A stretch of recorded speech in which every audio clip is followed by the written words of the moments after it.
మంత్రి గారి స్టేట్మెంట్ నేను టీవీలో చూశాను. 2 రోజుల్లో అంతా అయిపోతుంది, ఆపరేషన్స్ బయటకు వస్తారు అని మాట్లాడి. నేను అక్కడ అందరితో మాట్లాడాం. మా జగదీష్ అన్న చెప్పినట్టు లేబర్తో మాట్లాడినాం, వెల్డర్స్తో మాట్లాడినాం, జేపీ ప్రతినిధులతో మాట్లాడినాం, రాబిన్సన్ ప్రతినిధులతో మాట్లాడినాం, ఎన్డీఆర్ఎఫ్ టీంతో మాట్లాడినాం, అందరితో మాట్లాడినాం చాలా ఓపికగా. అసలు కన్వేయర్ బెల్ట్ ఎప్పటి వరకు అవుతుంది అని నేను అడిగితే 2 రోజులు పట్టొచ్చు సార్, 3 రోజులు పట్టొచ్చు సార్ అని ఒక ఆయన అంటుంది. మంత్రి గారేమో 2 రోజులు ఆపరేషన్ అయిపోతుంది, అంత బయటకు వస్తారని మంత్రి గారు చెప్తున్నారు. 6 రోజులైనా కన్వేయర్ బెల్ట్ ఉపయోగంలోకి రాదు. ఇంతవరకు డెబ్రిస్ ను లోపల నుంచి తెచ్చే పరిస్థితి లేదు. ఆ మిషన్ యొక్క పార్ట్స్ కట్ చేస్తే కానీ అక్కడ ఉండే బురద డెబ్రిస్ తీయలేము అంటే ఇవాళ మిషన్ కట్ చేయాలని నిర్ణయం తీసుకొని లోపలికి పోయిండు అంటున్నారు. అది అయిందా కాలేదా తెలియదు. మేము అక్కడ ఎవరితో మాట్లాడే ప్రయత్నం చేస్తే కూడా వాళ్ళని పక్కకు తీసుకుపోతున్నారు, మాట్లాడినటువంటి పరిస్థితి కనబడుతుంది. టనల్లోకి వెళ్దామని ఆర్ఎస్ ప్రవీణ్ గారు మేము ప్రయత్నం చేస్తే మీరు టనల్లోకి వెళ్ళడానికి వీలు లేదు అంటారు. అరే గౌరవ మంత్రులు శాసనసభ్యులు కూడా వచ్చి నిన్న పోయింది కదా, మరి వాళ్ళు శాసనసభ్యులు వేరే కాంగ్రెస్ పార్టీకి చెందిన వాళ్ళు పోయినప్పుడు గతంలో నీటిపారుదల శాఖ మంత్రిగా పనిచేశాము, వారు విద్యుత్ శాఖ మంత్రిగా పనిచేసినారు. వచ్చింది ఎవరండి? 3 ఎమ్మెల్యేలు, 5 మంత్రులు, 2 ఎమ్మెల్సీలు, బాధ్యత కలిగిన వాళ్ళమే వచ్చాం. మేము టనల్లోకి వెళ్తామంటే వెళ్ళడానికి వీల్లేదని నిరోధిస్తూ మాకు పర్మిషన్ ఇవ్వలేదు. అంటే మొత్తంగా ఒక గందరగోళమైన పరిస్థితి, ప్రభుత్వ వైఫల్యం మాత్రం కొట్టొచ్చినట్టు కనబడతా ఉంది. బాధ కలిగే అంశం ఏంటంటే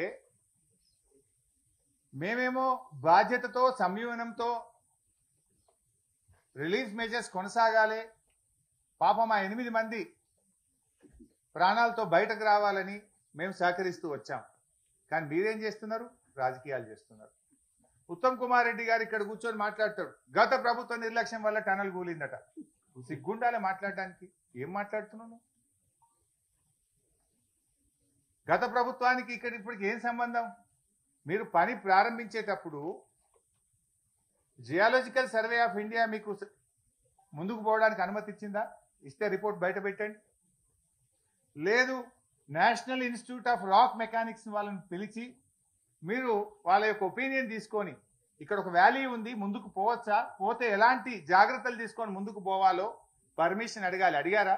ఉంటే రిపోర్ట్ బయట పెట్టండి.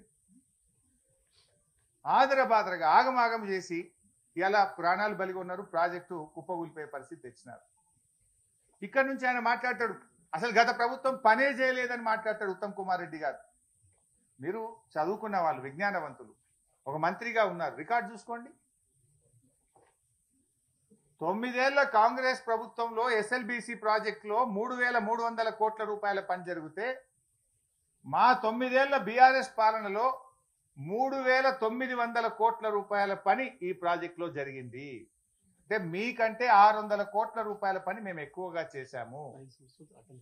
మాకు 2 ఏళ్లు వరుసగా కరోనా వచ్చింది. ఇంకా కరోనా వచ్చిన 10,000 లీటర్లు పర్ మినిట్ సీపేజ్ వచ్చినా, చాలా ఇబ్బందులు వచ్చినా కూడా దాదాపు 12 కిలోమీటర్ల టనల్ను మేము పూర్తి చేశాము. దిండి బ్యాలెన్సింగ్ రిజర్వాయర్ ను, పెళ్లిపాక బ్యాలెన్సింగ్ రిజర్వాయర్ ను, ఈ ప్రాజెక్ట్ లో భాగంగా ఉన్నటువంటి రిజర్వాయర్లకు ల్యాండ్ ఎక్విజిషన్ R&R చేసి ఆ ప్రాజెక్టులను 90% పూర్తి చేశాము. నిజాలు ఇది. కానీ మైకుల ముందు నోటికి వచ్చినట్టు గత ప్రభుత్వం పనిచేయలేదని మాట్లాడతాడు. ఇంకో మంత్రి జూపల్లి గారు, మీరే సాక్ష్యం, 5 కిలోమీటర్లు చేసామట మేము. 12 కిలోమీటర్లు పనిచేస్తే ఆయన మా ప్రభుత్వంలో నేను నీళ్ల మంత్రిగా ఉన్నప్పుడు నాతో పాటు సహచర మంత్రిగా ఇదే టనల్లో నా ఎంబడి వచ్చిండు. ఆ రోజు లోపలికి వచ్చి చూసిండు, నాతో పాటు పనులను సమీక్షించిండు. ఇవాళ పార్టీ మారంగానే ప్లేట్స్ ఫిరాయించి నాలుక మడమ తిప్పిండు, మట్ట పెట్టిండు. ఇదేం పద్ధతి? నాకు అర్థం కాదు.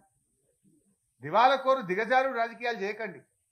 ఇప్పుడు కూడా ఇంకా మేము చాలా విషయాలు మాట్లాడాల్సి ఉన్నా సమయం సందర్భం కాదని మేము వెయిట్ చేస్తా ఉన్నాం. ఇప్పటికైనా సమన్వయం సాధించండి. ఆ బృందాల మధ్య వేగంగా డెబ్రిస్ తీయడానికి, ఆ డెబ్రిస్ తీస్తే కూడా మళ్ళీ పైనుంచి ఏమైనా కూల్తుందా, ఎలా ఉంటుంది అనేది కూడా ఎక్స్పర్ట్స్ ఒపీనియన్ తీసుకోండి. జాగ్రత్తగా చేయండి. పనిచేసే వాళ్ళ ప్రాణాలకు కూడా మళ్ళీ ఇబ్బంది రావద్దు. మీరు మక్కు తీస్తుంటే మళ్ళీ పైనుంచి ఇంకా ఫర్దర్గా ఏదైనా పడే ప్రమాదం ఉందా, దాన్ని ఎలా తీయాలి, ఏం జాగ్రత్తలు తీసుకోవాలి కూడా ఎక్స్పర్ట్స్ నుంచి ఒపీనియన్ తీసుకొని జాగ్రత్తగా చేయండి, వేగవంతంగా చేయండి. ప్రతి నిమిషం కూడా ఇంపార్టెంట్. 6 రోజులు ఎంత కాస్ట్లీ అండి.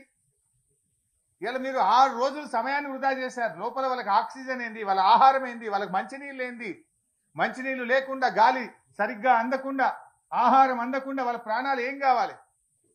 ఒకసారి వాళ్ళ స్థానంలో ఉండి ఆలోచించాలి మీరు. ఇలా వాళ్ళు ఇతర రాష్ట్రాలకు చెందినటువంటి వాళ్ళు.